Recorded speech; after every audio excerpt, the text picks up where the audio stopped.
आज प्रस्तुत कर रहा हूँ मैं अपनी एक कहानी, बूढ़े जीवन की एक रात। क्यों जी, अब हमारा पूरा संसार इस कोठरीनुमा कमरे तक सिमट कर रह गया है क्या? बूढ़ी नीलिमा ने 70 वर्ष की आयु को पार कर रहे अपने पति रोशनलाल की ओर निहारते हुए कहा। उसकी आवाज़ में फैले दुख को साफ अनुभव किया जा सकता था। इस कोठरी को देख नहीं रहे हो, कैसा अल्लम गल्लम भरा पड़ा है इसमें। रोशनलाल ने अपनी बूढ़ी पत्नी की बात सुनी, किंतु कोई उत्तर नहीं दिया। नीलिमा ने आगे कहा, दाईं तरफ वाले कोने में कांठ कछार पड़ा हुआ है।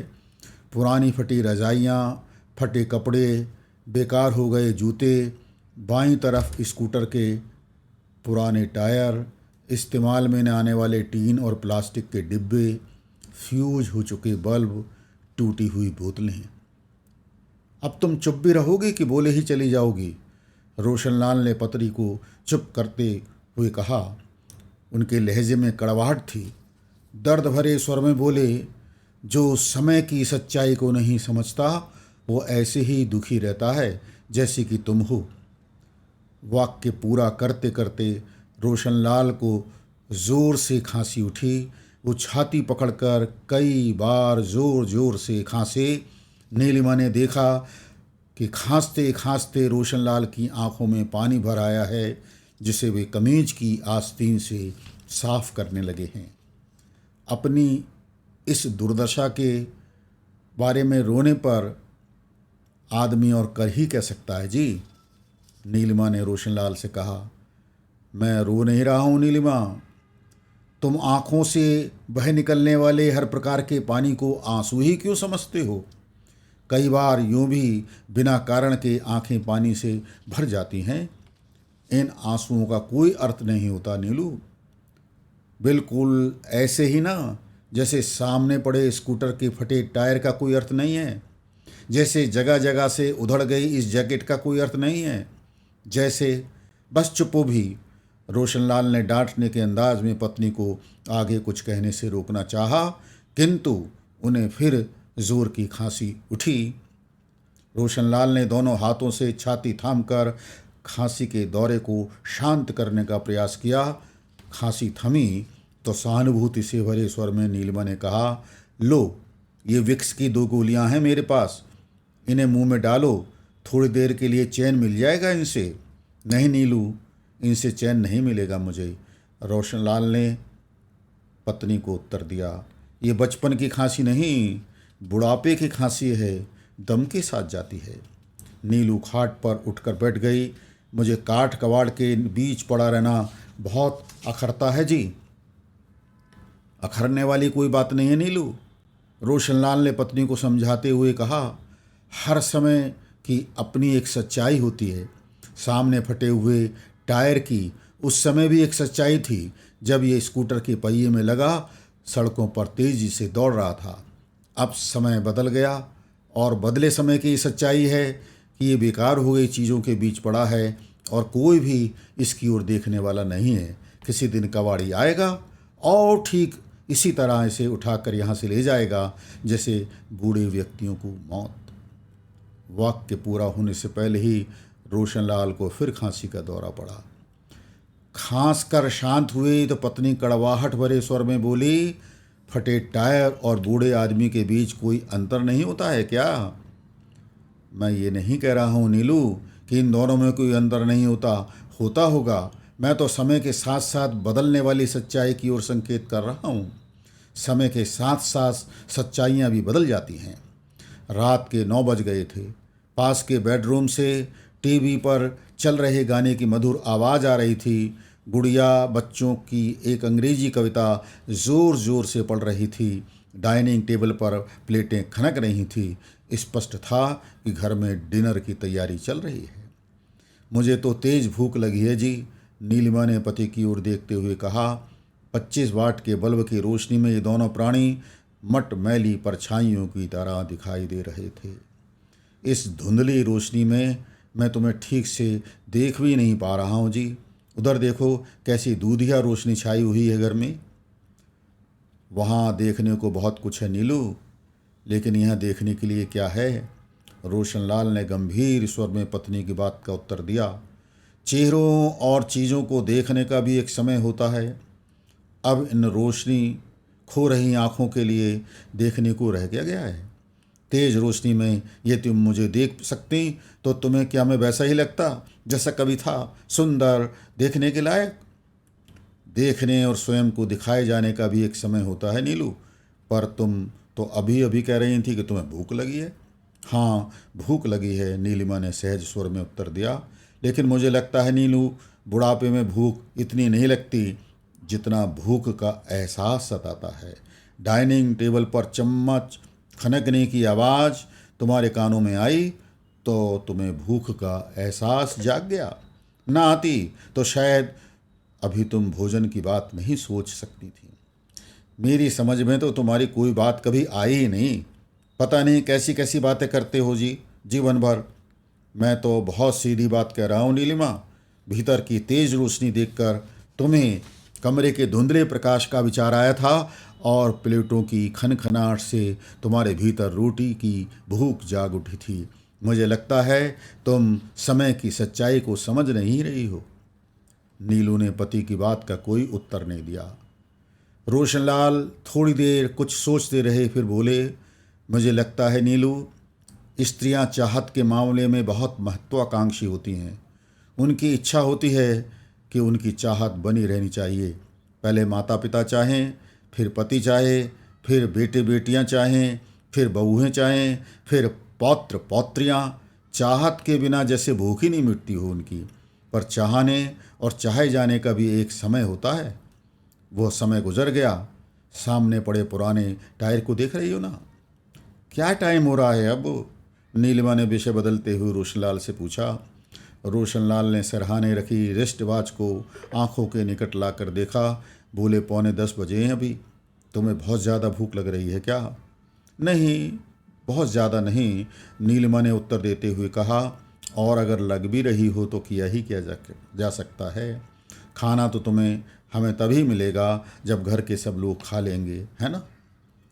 जबकि तुम शायद ये चाहती होगी कि खाना तुम्हें औरों से पहले मिले, ताकि तुम ये महसूस कर सको कि तुम्हें चाहने वाले, तुम्हारा ध्यान रखने वाले मौजूद हैं। मैंने अभी अभी कहा कि चाहत के मामले में नारियां कुछ ज़्यादा ही महत्वाकांक्षा होती हैं। संतोष करने के लिए उनके पास कुछ नहीं होता, है ना? तो क्या संतान का ये कर्तव्य नहीं है कि बूढ़े माता पिता का ध्यान रखें? बूढ़ी नीलिमा ने दया की भूखी दृष्टि पति के चेहरे पर डाली। कर्तव्य है, लेकिन मजबूरी नहीं है, रोशनलाल ने उत्तर दिया।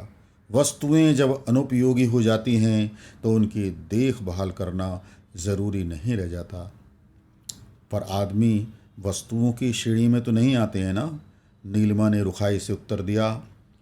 बूढ़े आदमी अगर अनुपयोगी हो जाएं तो वे भी उन वस्तुओं की तरह ही हो जाते हैं जो किसी काम की नहीं हैं। याद आने पर उनकी झाड़ पोंछ कर दी जाती है, अन्यथा पड़ी रहती हैं एक कोने में। बेडरूम से बेटे और पुत्र वधू के धीमे धीमे हंसने की आवाज़ आई तो नीलिमा ने आवाज़ की ओर कान लगा दिए। युवा दंपति का जीवन एक सुंदर झूठ से मन बहलाने में गुजर जाता है नीलिमा। रोशनलाल ने वार्ता का प्रसंग बदलते हुए पत्नी से कहा, याद करो, जब तुम नई नई दुल्हन बनकर मेरे यहाँ आई थीं तो मैं प्यार से तुम्हें नीलम परी कहकर पुकारता था और तुम्हें चांद राजा के नाम से पुकारते हुए भाव विभोर हो जाती थी। मैं जानता था कि तुम परी नहीं हो। तुम भी जानती थीं कि मैं राजा नहीं हूँ, पर हमें लगता है कि हम हैं। ये झूठ कितना मीठा था, पर कुछ समय के लिए सच जैसे लगने वाले झूठ से बहलने के भी दिन होते हैं। वो दिन बीत चुके हैं नीलिमा, लेकिन जो दिन शेष रहे हैं उन्हें सम्मान के साथ गुजारने के लिए।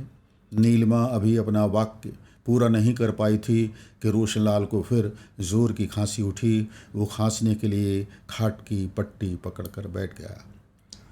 कोई इतना भी नहीं करता कि पल भर आकर हाल पूछ ले। नीलिमा ने दर्द भरे लहजे में कहा, पहले तो बहू बेटा आ भी जाते थे, अब नहीं आते। खांसी रुकी तो रोशनलाल ने पत्नी को याद दिलाया, तुम अपनी माताजी के स्वर्गवासी हो जाने के बाद उनके चित्र को किस सम्मान और आदर के साथ फूल माला पहनाया करती थीं प्रतिदिन नियमित रूप से। फिर धीरे धीरे ये सिलसिला टूटता गया। याद आ जाता तो चित्र को साफ करके उस पर फूल माला चढ़ा देती, अन्यथा नहीं। ये तो ठीक है जी, पर जीवित और निर्जीव व्यक्तियों में कुछ ना कुछ तो अंतर होता ही है जी। नीलिमा ने सहज स्वर में पति से कहा, कभी होता है कभी नहीं होता। रोशनलाल बोले, सच तो यह है कि दोनों ही अपने अपने आप में अतीत बन चुके होते हैं, एक सांस से वंचित और एक सांस लेता हुआ। नीलू ने बल्ब की धुंधली रोशनी में देखा कि सामने एक हुक के सहारे टंगी कृष्ण जी की मूर्ति पर धूल जम गई है।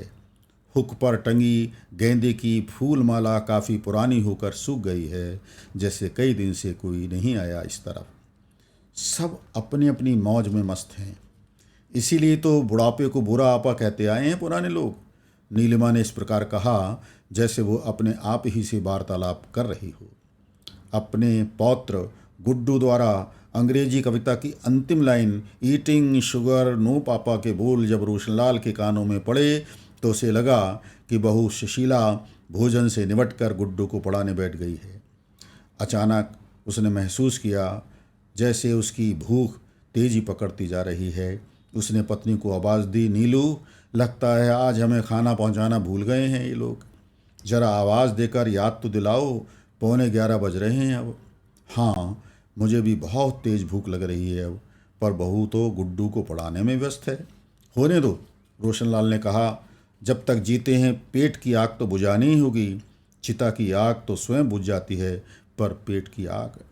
हाँ, तुम ठीक कह रहे हो जी, नीलिमा ने उत्तर दिया और साथ ही अपने बूढ़े गले से आवाज़ लगाई, बहू। काफ़ी देर बाद बर्तन खनकने की आवाज़ आई।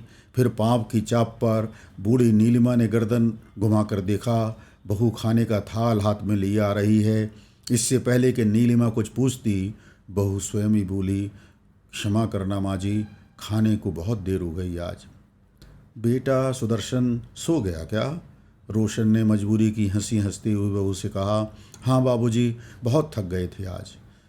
सुशीला ने बूढ़े ससुर की बात का उत्तर देते हुए कृष्ण के चित्र की ओर देखा। वो भोजन का थाल स्टूल पर रखकर आगे बढ़ी और पेटीकोट में फंसा रुमाल निकालकर चित्र पर जमी धूल साफ करने लगी। कई बार याद नहीं रहता है चित्र की सफाई करना भी। उसने सूखी हुई फूलमाला हुक से उतारी और कमरे से बाहर चली गई। हम और भगवान अब एक जैसी ही स्थिति में हैं नीलू। ऐसा है तो शिकायत कैसी?